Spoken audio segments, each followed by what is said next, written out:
Hi everyone, welcome to our YouTube channel Twisha Education Gyanam Sundarnagar. उम्मीद है आप सभी अच्छे होंगे, बेहतरीन होंगे, आपकी तैयारी शानदार चल रही होगी। तो जैसे कि दिवाली खत्म हो गई होगी सबकी, तो आज मैं आपके सामने हमारा जो पिछला लेक्चर बचा था सिलोगिज्म का, उसका लास्ट पार्ट बचता है। ठीक है, एंड तक मतलब खत्म ही होने वाला है पूरा। तो उसके जो टॉपिक्स हमारे कुछ रहते थे थोड़े बहुत, उनको आज डिस्कस करेंगे एंड उसके बाद ही हमारा टॉपिक पूरा कंप्लीट हो जाएगा। तो आज मैं आपके सामने आ चुका हूँ सिलॉज लेकर। तो मैं ये मान के चल रहा हूँ कि भैया जो ये क्लास देख रहे हैं लोग, उन्होंने इससे पहले सिलॉज पढ़ ली है या इससे पहले हमारे 2 लेक्चर है वो भी कर लिए हैं। क्योंकि आज जो इसके आगे जो मैं करवाने वाला हूँ, ये सारी चीज़ें तभी पल्ले पड़ेंगी अगर पीछे वाली चीज़ें तुम्हारी क्लियर होंगी। ठीक है, तो ये बहुत इंपॉर्टेंट है कि आपको इसके पहले की कहानी बिल्कुल क्लियर होनी चाहिए इस लॉज में, इसके पहले हमने क्या क्या डिस्कस किया था। तो मैं सीधा आ रहा हूँ अपनी क्लास के ऊपर। तो हमारे पास जो चीज़ें बचती थी इस लॉज के अंदर, तो वो कुछ स्पेसिफाई केस बचते हैं। और one of the most important ये स्टार मार्क करने वाली चीजें, अगर तुम स्पेशली बैंकिंग एग्जाम दे रहे हो, इवन अदर एग्जाम भी दे रहे हो, वहां भी इंपॉर्टेंट है, लेकिन बैंकिंग में मोस्ट इंपॉर्टेंट एक टॉपिक है सिलॉज। और उसके अंदर जो मैं टाइप आज डिस्कस करने वाला हूं, ये जो कोट वर्ड है, क्योंकि अभी तक तुमने जो प्राइमरी एंड सेकेंडरी कीज में पढ़ा, वो तुमने सिर्फ all, some not and no के बारे में चीजें डिस्कस की। आज जो मैं तुम्हारे सामने जो लाया हूं, that is case only of you.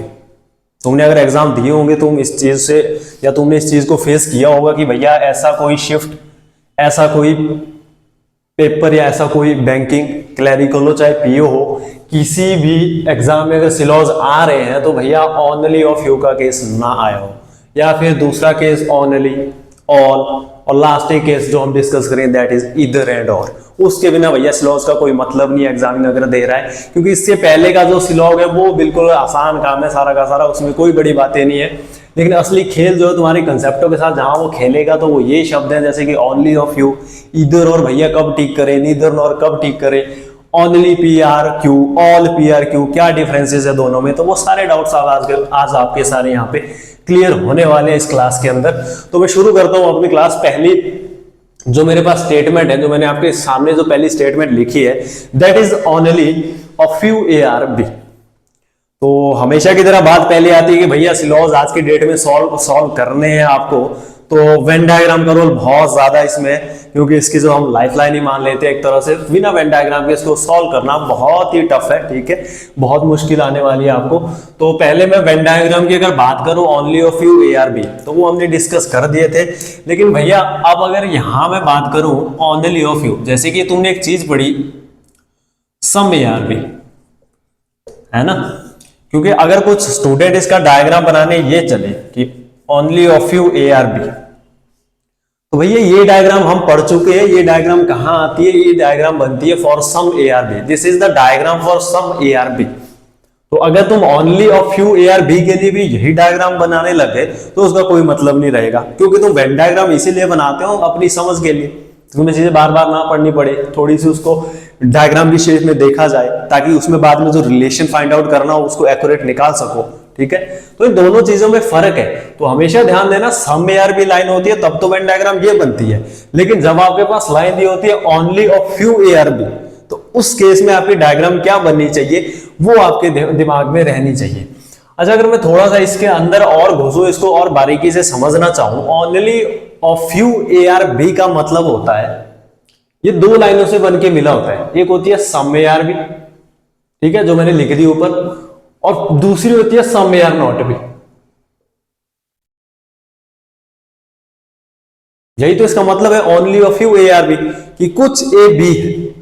ठीक है, तो only of few ARB, this is the combination of 2 statement, that is some ARB and some AR not B. वो आपको दिखाना पड़ेगा सम AR नॉट बी, तो इसीलिए इसकी जो वेन डायग्राम बनती है, सम ARB तो तुमने रिप्रेजेंट कर दिया, लेकिन सम AR नॉट बी भी इसी के अंदर छुपा होता है। तो वो चीज ओनली ऑफ यू के लिए हमें रिप्रेजेंट करनी होती है ऐसे। This is the exact and accurate diagram of only of few ARB। जब भी तुम्हारे पास लाइन आएगी, तुम्हारी कॉपी में डायग्राम ये दिखनी चाहिए। गांठ बांध लो इस चीज को। मैं फिर बोल रहा हूं कि एग्जामिनर अगर सिलॉज दे रहा है तो ऐसी कोई शिफ्ट नहीं पड़ेगी तुम्हें, ऐसा कोई पेपर नहीं होगा जहां सिलॉज के अंदर ये लाइन लिखी हो ओनली ऑफ यू। ठीक है, हमेशा दी होगी, क्योंकि उसको एग्जामिनर को पता है कि कहां विद्यार्थी के कंसेप्ट हिलेंगे। तो ऑल ARB तब वेन डायग्राम अलग होती है, sorry some A are B तब वेन डायग्राम अलग होती है, लेकिन only of few A are B के लिए डायग्राम थोड़ी अलग होती है। फर्क सिर्फ इतना सा है। बोलने का मतलब ये है कि इस लाइन से वो तुम्हें जो हिंट या हाईलाइट जो चीज कर रहा है उसका बोलने का मतलब ये है कि कुछ ए बी नहीं है। ये तो तुम्हें दिख ही जाएगा कि only few are A B, कुछ ए बी है वो तो तुम्हें दिख ही जाएगा, लेकिन कुछ ए बी नहीं है वो भी ध्यान रखना है भैया। इस लाइन का मतलब यही होता है, इसलिए यहां पर ये चीज खुद दर्शानी पड़ेगी कि few A are not B, this is the accurate diagram. तो हमेशा जब भी ये लाइन दिखेगी only of few Ram are Shyam, only few Ajay are Mohan, तो तुम्हारी कॉपी में डायग्राम ये बननी चाहिए, बीच में ये जो मैंने पूरा डिजाइन बनाया है एज इट इज बनना चाहिए।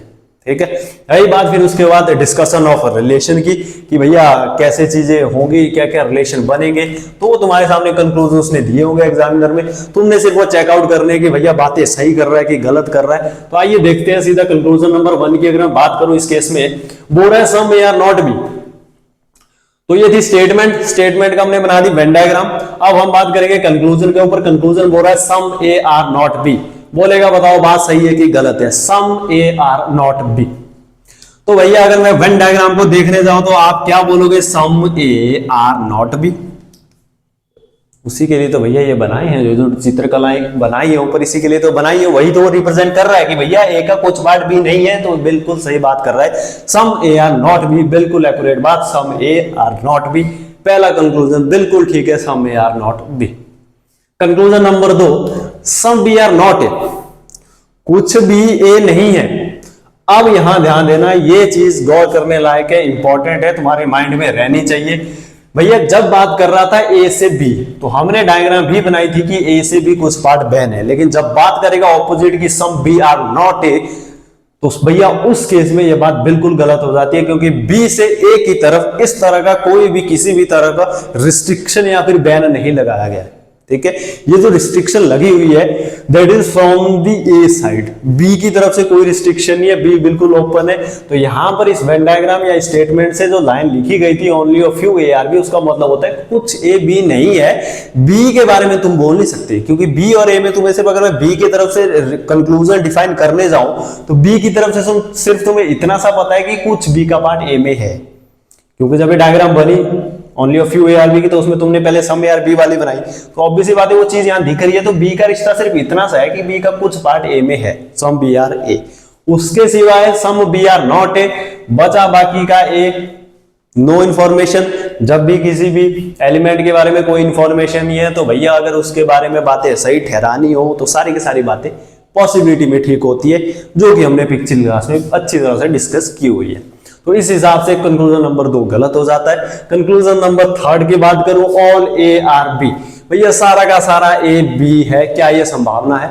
ऑल ए आर बी, सारा का सारा ए बी हो जाए, क्या यह संभावना हो सकती है? नहीं भैया, क्योंकि अगर ये मैंने सही ठहरा दिया तो मैं उसकी बातों को ही कॉन्ट्राडिक्ट कर जाऊंगा, क्योंकि all A are B is a possibility, संभावना भी कहीं से नहीं है, क्योंकि उसमें क्या लिख दिया है कि कुछ ए का पार्ट बी से बैन है। जब ए का कुछ पार्ट बैन है तो ऑब्वियस ही बात है सारा का सारा ए तो कभी बी में नहीं जा सकता, क्योंकि कुछ पार्ट बैन है और कुछ ए का ही हिस्सा है।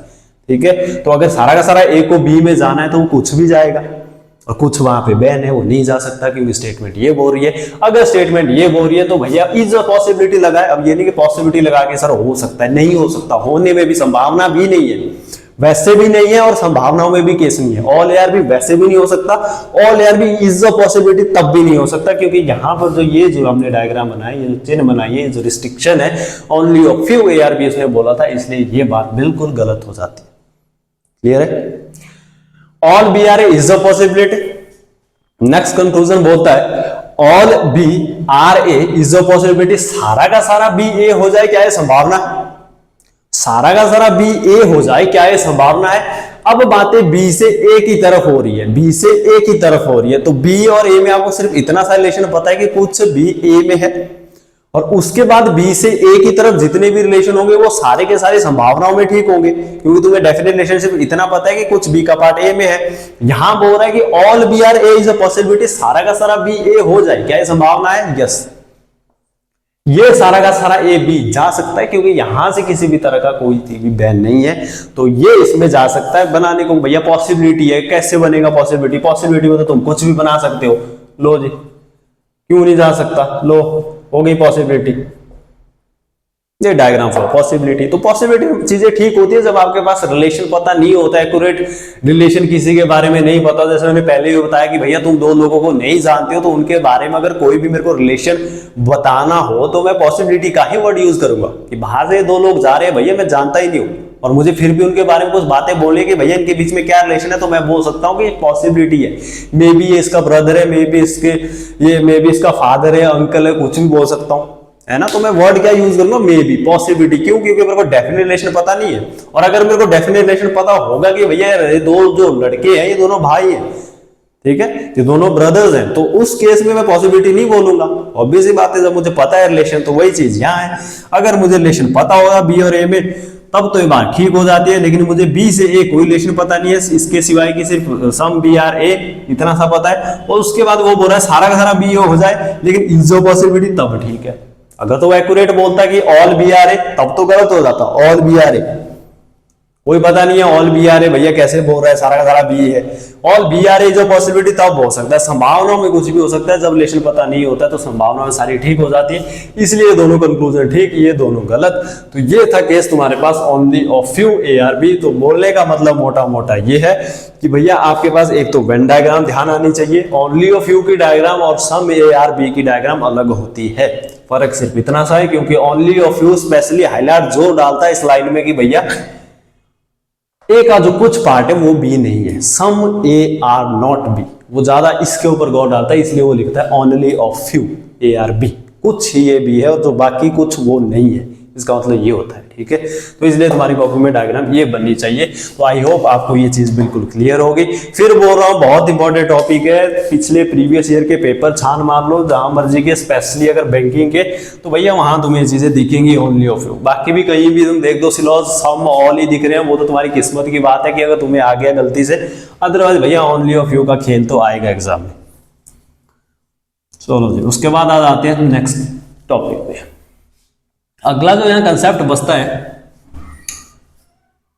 वो आपके सामने ओनली पी आर क्यू। ये भी बहुत दिक्कत देता है भैया बच्चों को, और एग्जामिनर भी पूछता है ओनली पी आर क्यू। बात रही वेन डायग्राम की, तो भैया आप वेन डायग्राम कैसे बनाओगे इसकी? पहली बात तो इसकी वेन डायग्राम ही बहुत इंपॉर्टेंट है कि भैया ओनली पी आर क्यू की वेन डायग्राम बनती कैसे है। तो ओनली पी आर क्यू में सिंपल सा फंडा आपको बताता हूं कि आपने चीज क्या याद रखनी है। यहाँ पे हमेशा ध्यान रखना, जब ये लाइन आती है ओनली पी आर क्यू, यहां पे एक हिडन वर्ड होता है that is all, hidden word होता है दैट इज ऑल। और इसको पढ़ने का जो एक्यूरेट तरीका होता है या तुम्हारी खुद की याद के लिए जो होता है, प्रैक्टिस के बाद तो पता लग जाता है बच्चों को, लेकिन शुरुआत में तो इसको तुम ऐसे पढ़ोगे all Q R P. Basically ये वही स्टेटमेंट की डायग्राम बन जाएगी, जैसे कि अगर मैं एक स्टेटमेंट लिखता ऑल क्यू आर पी, अब तुम जल्दी से बना देते all Q R P, sir ये होता है। ओनली पी आर क्यू भी भैया यही होता है, ओनली पी आर क्यू भी यही होता है। तो सर ये कैसे हो गया? इस केस में भी डायग्राम सेम होगी, इसमें भी डायग्राम सेम होगी। अब ऐसा तो नहीं है एग्जामिनर की दो दो लाइनें एक के लिए बना रहा है, कुछ तो डिफरेंस होगा, जैसे उसमें था only of few some A are B, है ना। तो डिफरेंस है, लेकिन वो वेन डायग्राम में नहीं है इस बार जो डिफरेंस है वो वेन डायग्राम में दिखाने लायक नहीं। वैसे तो यही मैं समझा दूंगा कि क्या डिफरेंस है इनमें, पर वो ज्यादा तुम्हें छलकेगा जब तुम कंक्लूजन लिखोगे। मतलब ओनली पी आर क्यू मतलब all Q R P Venn diagram इसकी भी है, all Q R P diagram इसकी भी है। ध्यान रखने वाली जो चीज यहां पे है वो ये है कि जब ये स्टेटमेंट दी होती है ओनली पी आर क्यू, और जो तुमने इसके लिए, अगर ये डायग्राम इसके लिए बन रही है, क्योंकि डायग्राम तो सेम बनेगी दोनों के लिए, अगर ये वाली लाइन तुम्हारे पास एग्जामिनर ने दी है तो हमेशा ध्यान रखना भैया जो एलिमेंट उसके अंदर है, जैसे कि Q है, तो Q का जो रिश्ता है वो P के सिवाय किसी भी एलिमेंट के साथ कभी भी किसी भी संभावनाओं के इसमें नहीं बनेगा। मतलब बात आती है भैया लॉयल्टी, जो Q है वो बहुत ही ज्यादा लॉयल है P के लिए, जिसके अंदर वो है इस टाइम, क्योंकि जो जिसके अंदर है, जैसे कि ओनली पी आर क्यू, सिर्फ P को Q है, लाइन से भी पता लग रहा है ओनली पी आर क्यू, भैया सिर्फ P का Q है, बाकी किसी का नहीं। तो लॉयल्टी लेवल इसका बढ़ जाता है। तो Q भैया P के सिवाय किसी के साथ किसी भी तरह का कोई भी रिलेशन नहीं बनाता है। तो ये है only P R Q.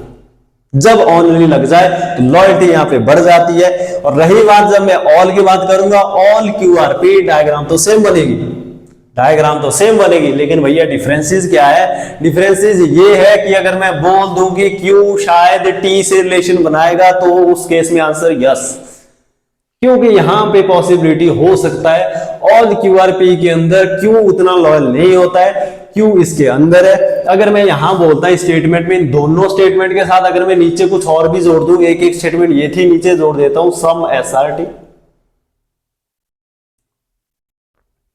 SRT नहीं पहले P को जोड़ेंगे ना, हाँ सम PRS और सम SRT, क्योंकि मैंने एग्जांपल लिखा हुआ है ना तो T और वही लेना पड़ेगा ऊपर भी, ठीक है। हाँ तो अगर मैं इसको पूरा एक सिलॉज को थोड़ा इसको लंबा बना देता हूँ, 3 स्टेटमेंट वाला सिलॉज बना देता हूँ। पहली लाइन थी ओनली PRQ, दूसरी थी सम PRS, तीसरी थी सम SRT। तो अब इसकी वेन डायग्राम कैसे बनेगी? सेम ये तीनों में यही अगर जोड़ देता हूँ, बस पहली में फर्क है, पहली यहाँ पे ऑल थी, दूसरी फिर से थी सम PRS और सम SRT, ठीक है। नीचे की 2 लाइनें सेम है, ऊपर वाली अलग है, वो ओनली का केस है, ऑल का केस है। तो अब अगर वेन डायग्राम की बात करूं वो तो दोनों में सेम बनेगी। दूसरी लाइन के सम PRS, सम SRT, इस केस में भी सेम, उस केस में भी सेम। अभी तक तो कोई दिक्कत नहीं है, वेन डायग्राम में कोई ज्यादा फर्क नहीं पड़ता है, वेन डायग्राम दोनों में सेम पड़ेगी। अब फर्क जहां पड़ेगा वो है ये भैया कंक्लूजन। तुम्हारे सामने जो कंक्लूजन दिए ये पूरे के पूरे गेम चेंजर है, ये कहानी चेंज करने वाले हैं, यही तुम्हें एग्जाम में पॉजिटिव मार्क्स भी देंगे, यही तुम्हारे नेगेटिव भी लगाएंगे। अगर कंसेप्ट क्लियर नहीं है तो नेगेटिव लगेंगे, कंसेप्ट स्ट्रॉन्ग है तो पॉजिटिव आएंगे, ठीक है। अच्छा जी, पहले आता हूं सीधा कंक्लूजन नंबर 1 पे। अब मेरी बातें ध्यान से सुनना, क्योंकि अगर 2-2 है, खिचड़ी मत पका देना कि ऑल की बात हो रही है कि ओनली फ्यू की, तो ध्यान से सुनना जो मैं बोल रहा हूं। पहली चीज है नो QRS, कोई भी QS नहीं है। पहले मैं इसको कंक्लूजन को लगा रहा हूं क्योंकि कंक्लूजन सेम है, दोनों स्टेटमेंट के लिए मैंने सेम ही रखा है, ठीक है। मैं तो ये सिर्फ डिफरेंस बताऊंगा कि फर्क कहां पड़ता है कंक्लूजन में, कि भैया जब ऑल वाला केस होगा तब क्या फर्क पड़ेगा, ओनली वाला तब क्या फर्क।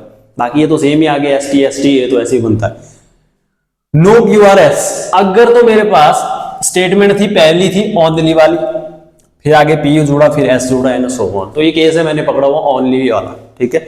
तो जब ओनली वाले केस में बातें होंगी, नो Q is S, भैया कोई भी QS नहीं है, नो Q is S, तो तुम इस केस में आंसर क्या लिखोगे? नो Q is S, बिल्कुल सही। क्यों? क्योंकि मैंने पहले ही बताया कि ओनली वाला जब केस होता है तो उसके अंदर जो एलिमेंट होता है उसकी लॉयल्टी लेवल बढ़ जाता है, तो इस टाइम अंदर कौन है? Q, लॉयल्टी लेवल Q का बढ़ा है, मतलब Q P के सिवाय किसी के साथ रिलेशन नहीं बनाएगा, वही तो वो बोल रहा है। नो QRS, कोई भी QS नहीं है, यस बिल्कुल सही बात बोल रहा है भैया, नो QRS, कोई भी QS नहीं है। दिखाने की जरूरत नहीं पड़ेगी, क्योंकि अगर जिसको कंसेप्ट पता है कि भैया ओनली जब लगता है तो लॉयल्टी बढ़ जाती है, अदरवाइज जिसको पता नहीं है वो तो देखेगा भैया ऐसा तो कहीं बैन है नहीं कि भैया नो QRS, ऐसा कुछ तो लगा है नहीं, क्रॉस चेक कहीं पे भी नहीं लगा है, कैसे बोल रहा है मास्टर कि ये ठीक है। क्लियर है? तो वो कंसेप्ट जरूरी है, अगर कंसेप्ट पता होगा तभी बात समझ आएगी, अदरवाइज तो तुम खुद की कहानी जोड़ते रहोगे यहाँ। तो नो QRS इस केस में बिल्कुल सही है कि Q बैन है S के साथ, यस, क्योंकि Q सिर्फ रिश्ता बनाएगा P के साथ, क्योंकि ओनली ऊपर लगा है, तो इसलिए यहाँ पे लॉयल्टी की बातें होंगी। केस नंबर 2, अगर यही कंक्लूजन पूछा गया होता यहां से, तुम्हारे पास पहली लाइन थी कि ऑल QRP, सम PRS, सम SRT, और नीचे कंक्लूजन मिला नो QRS, तो भैया बताओ बात सही है कि नहीं है। तो अब अगर मैं नॉर्मल, यहां कोई ज्यादा फर्क नहीं पड़ता, ऑल वाला नॉर्मल केस रहता है, तो नो QRS, कोई भी QS नहीं है, तो उस केस में मैं उसको गलत कर लूंगा। क्यों? क्योंकि भैया Q और S के बीच में तो मुझे कोई डेफिनेट रिलेशन तो पता है नहीं, और जब डेफिनेट रिलेशन पता नहीं होता है तो उसके बारे में ना पॉजिटिव बातें करूंगा ना नेगेटिव। देखने में नो लगता है कि नो QRS, सर ये Q इधर है S इधर है, वही तो है नो QRS, नहीं भैया, सिलॉज के अंदर वो दिखनी चाहिए नेगेटिव रिलेशन। नो QS का मतलब ये होता है, वैसे तुमने लिखा था कि नो ARB, तो वेन डायग्राम जब बनाओगे नो ARB ये नहीं बनती कि नो ARB, A इधर B इधर, 2 कोने बना दिए, A इधर B इधर, इसे होता नो ARB। इससे तो कुछ भी पता नहीं लगेगा भैया ये A है ये B है, क्या रिलेशन है? नो, नेगेटिव है, तो इसलिए क्या कर देता हूं वेन डायग्राम में, ये क्रॉस चेक डिजाइन जो बनता है इसीलिए बनता है, ताकि तुम उस चीज को अंडरस्टैंड कर सको। भैया नो ARB तो डायग्राम से पता चलेगा। अब सामने से थर्ड पर्सन भी किसी को उठा के ले आऊं तो वो भी बोल देगा कि भैया A का इधर बैन है B से, B का बैन है से। और अगर मैं तुम्हारे वाला दूसरा केस बना दूं A B, तो वो क्या बोलेगा, बोले ये A है ये B है, बोलूंगा रिलेशन क्या है दोनों में, वो बोलेगा कुछ नहीं है भैया, क्या रिलेशन में क्या बोलूं, मतलब ना वो पॉजिटिव बोल पाएगा ना नेगेटिव, है ना। तो वही केस यहाँ होता है। तो ये देखने से नहीं लगना चाहिए कि सर क्यू एस इधर तो है इसलिए नो है, नहीं, कहीं उसने वो बोला नो क्यू इज एस, कोई भी क्यू एस नहीं है, कहीं ऐसी लाइन दिखी नो क्यू इज एस, भैया बैन है, नहीं है ना, तो इसलिए कर। तो ये ऑल वाला केस होता है, इसमें बात तुम यहाँ गलत ठहराओगे तो भैया पहला क्रम तो बिल्कुल गलत है, मेरे को क्यू और एस के बीच में कोई रिलेशन पता नहीं है। और जब भी कोई रिलेशन पता नहीं होता उसके बारे में जब बातें ठहरानी सही ठहरानी होती है तो पॉसिबिलिटी वर्ड यूज करना पड़ता है। इसने पॉसिबिलिटी वर्ड यूज नहीं किया। अगर ये यहाँ पे पॉसिबिलिटी लिखता तो भैया मैं इसको ठीक कर सकता था ऑल वाले केस में। बातें हो रही है अभी ऑल वाले केस की, ठीक है। तो ये ध्यान देना ऑल वाले केस में। अब देखो फर्क कितना पड़ा, ऑल क्यूआरपी की वजह से वही कंक्लूजन गलत हो गया और ओनली की वजह से वही कंक्लूजन बिल्कुल सही हो गया। तो ये दोनों चीजों में बहुत बड़ा फर्क है। तो ये कंसेप्ट क्लियरिटी मोस्ट इंपॉर्टेंट है। आगे आओ जी और क्लियर करते हैं। बोरा सम टी आर नॉट क्यू। मैं पहले बात कर रहा हूं केस नंबर 1 ओनली वाली। अगर ओनली वाले केस में ये कंक्लूजन है कि भैया some T are not Q, some T are not Q, some T are not Q, तो इस केस में टी क्यू मैं क्या बोलता, ओनली वाले केस में बिल्कुल सही। क्यों? क्योंकि ओनली वर्ड लगा है, लॉयल्टी लेवल बढ़ चुका है, क्यू पी के सिवाय कहीं नहीं जाएगा। और वही वो बोल रहा है कि सम टी आर नॉट क्यू। अब सारा का सारा टी क्यू नहीं है तो सम में क्या दिक्कत है? क्योंकि तुम्हें पता है क्यू टी के साथ जाएगा ही नहीं, no Q is T, Q कभी जाएगा नहीं टी के पास। ऑब्वियस बात है some T are not Q वो भी सही होगा। सारा का सारा बैन है तो कुछ तो बैन होगा ही भैया उसका पार्ट, ठीक है। तो इसीलिए इस केस में ये बिल्कुल सही बात कर रहा है जब ओनली होगा। लेकिन जब ट्विस्ट हो गया भैया, कहानी में क्या लिखा था ऊपर, ऑल क्यूआरपी। ऑल वाले केस में अगर मैं ये बात करूंगा some T are not Q, some T are not Q, कुछ टी क्यू नहीं है, तो भैया गलत हो जाएगा। क्यों? क्योंकि भैया रिलेशन ही पता नहीं है। ऑल वाले की अगर मैं बात करूं टी और क्यू में तो कोई रिलेशन ही पता नहीं हमें कि टी और क्यू के बीच में क्या रिश्ता है। और जब दो व्यक्ति के बीच में रिश्ता पता नहीं होता है तो उनके बारे में ना कभी पॉजिटिव बात करेंगे ना कभी नेगेटिव बात करेंगे। वही चीज यहां हुई, वो उनके बारे में नेगेटिव बात कर रहा है कि सम टी आर नॉट क्यू, नहीं, उसको क्या वर्ड यूज करना पड़ता, इज अ पॉसिबिलिटी, तब ठीक हो सकता है कि भैया शायद इन दोनों की लड़ाई हुई है, ठीक है। तो शायद बोलेगा, एक्यूरेट नहीं बोल सकता क्योंकि जानता नहीं है ना।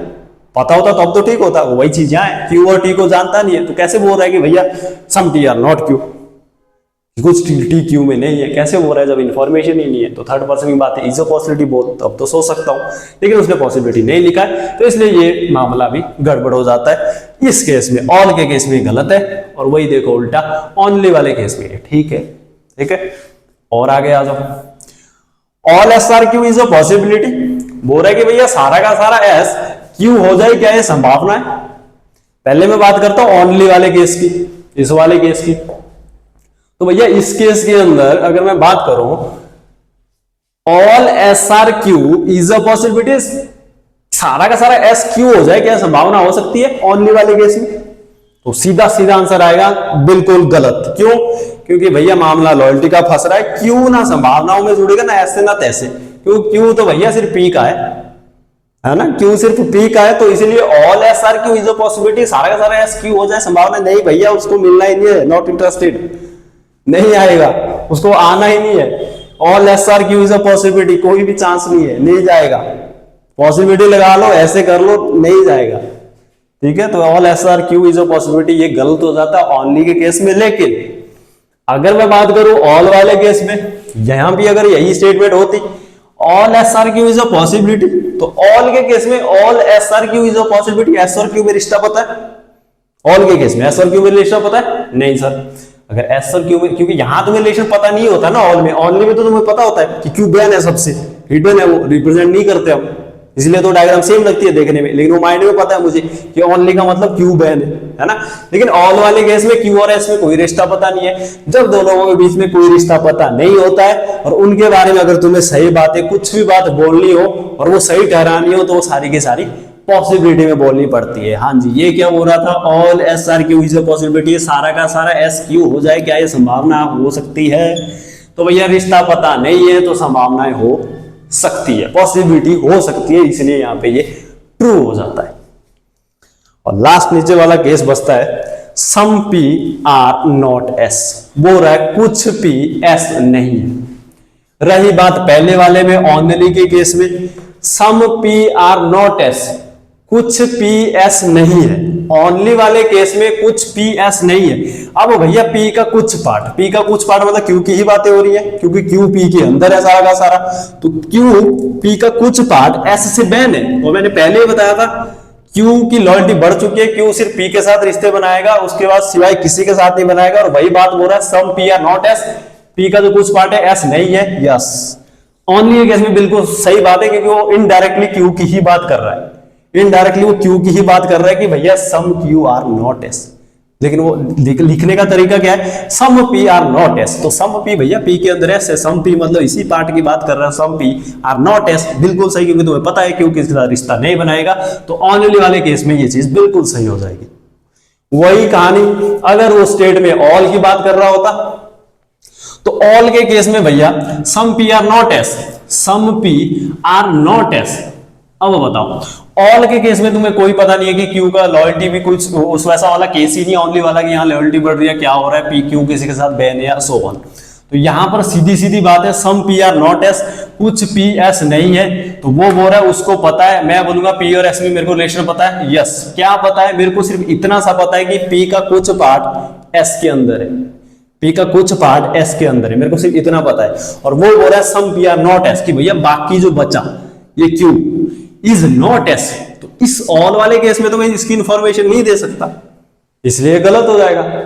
इस वाले केस में इसकी डिस्कस नहीं कर सकता ना बातें, इसलिए तो गलत हो जाएगा। ऑल वाले केस में ओनली का होता तब तो मुझे पता होता है, लेकिन यहां पर मुझे कोई रिश्ता पता नहीं कि जो बच्चा क्यों कहां जा रहा है। तो अगर सम P आर नॉट S, अगर ये बात सही ठहरानी होती तो पॉसिबिलिटी भी बोलता, तब तो मैं सोचता। वो डेफिनेटली बोल रहा है नेगेटिव रिलेशन है भैया some P are not S, तो गलत बात कर रहा है, क्योंकि S और P में कोई रिश्ता ही पता नहीं है। तो ये मोस्ट इंपॉर्टेंट तुम्हारे सामने मैंने टॉपिक खोल के रख दिया है। उम्मीद है आप सबको ये चीजें पसंद समझ आई होंगी। ओनली ऑफ फ्यू ARB, पहले ये वाली कहानी, और फिर उसके बाद ओनली P एंड Q और ऑल P आर Q। बार बार बोल रहा हूं, मोस्ट इंपॉर्टेंट टॉपिक है भैया, छाप के ले जाना, पेपर में ये चीजें आएंगी, बहुत इंपॉर्टेंट टॉपिक है। ठीक है, लास्ट और इसके बाद जो बचता है दैट इज बचता है आपका इधर और, उस पर बात करेंगे हम नेक्स्ट क्लास में। आज के लिए इसको इतना ही, यहाँ पे अपना टॉपिक या लेक्चर खत्म करेंगे। बाकी इसके लिए शायद एक लेक्चर और बन जाएगा, क्योंकि इधर और ही हार्डली बचता है उसमें, हाँ उसमें लास्ट वही बचता है। बाकी फिर ओवरऑल मेरी साइड से पूरा ये खत्म हो चुका है। फिर भी कुछ डाउट बचते हैं तो एक आधे लेक्चर में फिर से डिस्कस कर लेंगे, जब questions and so on discuss करेंगे। तो फिलहाल के लिए इतना सा काफ़ी है आज के लिए। तो उम्मीद है आपको क्लास अच्छी लगेगी, लेक्चर ठीक लगा होगा। अगर पसंद आया तो प्लीज़ हमारे YouTube चैनल को सब्सक्राइब कर दें, लाइक करें, शेयर करें। Thank you.